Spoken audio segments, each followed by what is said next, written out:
Paano i-connect sa Wi-Fi itong ating B380 Pro gamit ang cellphone?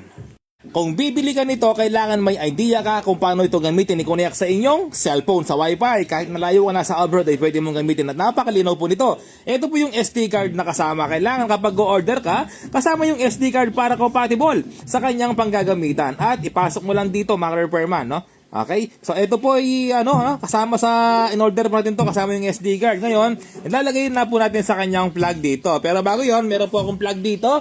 Ilalagay na natin. Okay? Ayan, may nakabang na po tayong outlet dito na pang receptacle.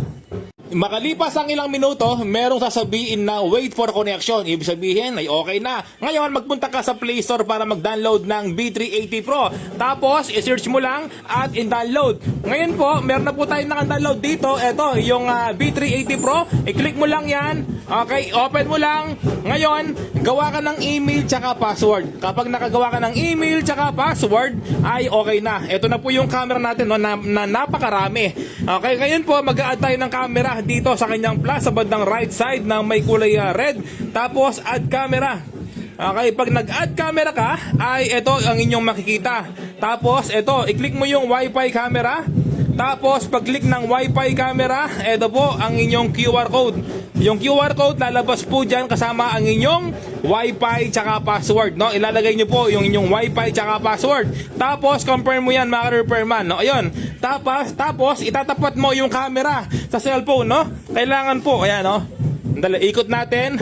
Ayan, medyo yung ating plug, medyo alanganin. Ayan, no? Itatapat po natin yung cellphone po natin dito.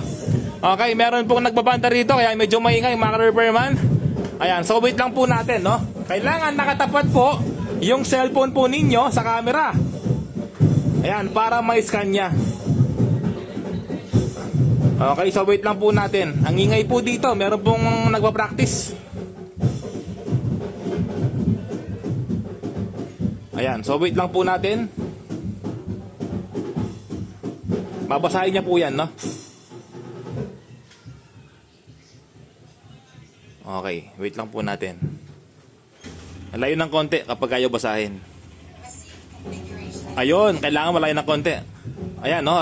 Receive daw configuration. So, ayan, connecting. Huwag mong aalisin, no? Kapag narating mo yung connected, okay na. Ayan, network connected. So, ibig sabihin po, okay na. Ayan, ngayon kapag... Ayan, successfully. Okay. Ngayon po, i-refresh natin yan. Refresh natin. No? Magpunta ka ulit sa B380 Pro. Okay, tapos tignan na natin mga repairman. Ayan, no? Okay na po siya. Ayan, no? Nasa una. O, i-click mo lang yan. Lalabas na po automatic. Ganyan lang po kadali. Ayan, cancel. Ayan po. Okay, mga repairman, no? So, ayan po. Ganyan po kadali. Meron po siyang motion sensor. Pwede mo siyang iikot. Pwede mo siyang left and right. At pwede mo siyang i-save kagad ang inyong nabibidyo. Napakalinaw po ng camera, mga repairman. Napakadaling gamitin po nito.